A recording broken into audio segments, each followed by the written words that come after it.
ગાંધીનગરના દહેગામમાં પશુપાલકોનો વિરોધ ઉગ્ર બન્યો છે ત્યારે છેલ્લા 3 દિવસથી પશુપાલકો આંદોલન પર ઉતરી આવ્યા છે।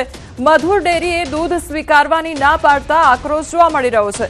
વિરોધ કરનાર પશુપાલકોની અટકાયત કરવામાં આવી છે તો પશુપાલકો ગાંધીનગર કૂચ કરે તે પહેલા અટકાયત કરવામાં આવી છે। 4 મહિનાથી મધુર ડેરીમાં દૂધ ભરતા હતા તો 3 દિવસ અગાઉ મધુર ડેરીએ દૂધ ન લેવાની જાણ કરી 90 મંડળીઓ દૈનિક 60,000 લીટર દૂધ ભરતી હતી તો ઉત્તમ ડેરી ભાવ ન આપતા દૂધ ભરવાનું બંધ કર્યું અને મધુર ડેરીના નિર્ણયથી 15,000 પશુપાલકો હવે હેરાન પરેશાન થઈ રહ્યા છે તો પશુપાલકોમાં આક્રોશ જોવા મળી રહ્યો છે। મધુર ડેરી દ્વારા દૂધ સ્વીકારવાની ના પાડતા પશુપાલકોમાં ભારે રોષ વ્યાપ્યો છે। તે લોકો દ્વારા વિરોધ કરવામાં આવી રહ્યો છે તો 15,000 જેટલા જે પશુપાલકો છે તે હાલ હેરાન પરેશાન થઈ રહ્યા છે।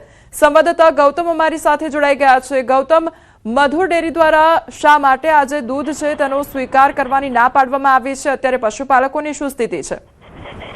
જી બિલકુલ, છેલ્લા 3 દિવસથી દહેગામના ખેડૂતો જે છે તે વિરોધ કરી રહ્યા છે। ઉત્તમ ડેરીની અંદર તેઓ દૂધ ભરતા હતા, મધુર ડેરીમાં દૂધ ભરતા હતા, પરંતુ હવે દૂધ સ્વીકારવાની ના પાડતા ખેડૂતોમાં રોષ જોવા મળી રહ્યો છે। જોકે 2 દિવસથી વિરોધ કરવા ઉતરેલા પશુપાલકો દ્વારા વિવિધ કક્ષાએ વિરોધ કરવામાં આવી રહ્યો છે।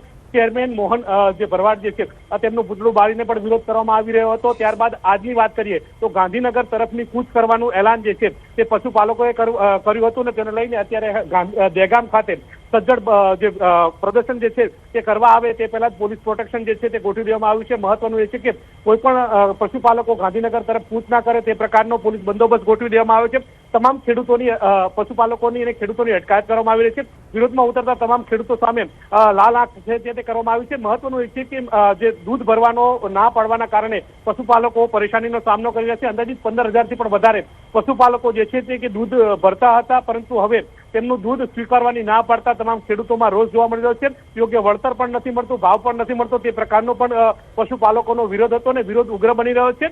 છેલ્લા 3 દિવસથી આ પ્રકારનો વિરોધ કરવામાં આવી રહ્યો છે। રાજ્ય ગાંધીનગર તરફની કૂચ કરવાના હતા, પરંતુ તે પહેલા પોલીસ દ્વારા અટકાયત કરવામાં આવી છે। જી ગૌતમ, સમગ્ર માહિતી બદલ આપનો આભાર।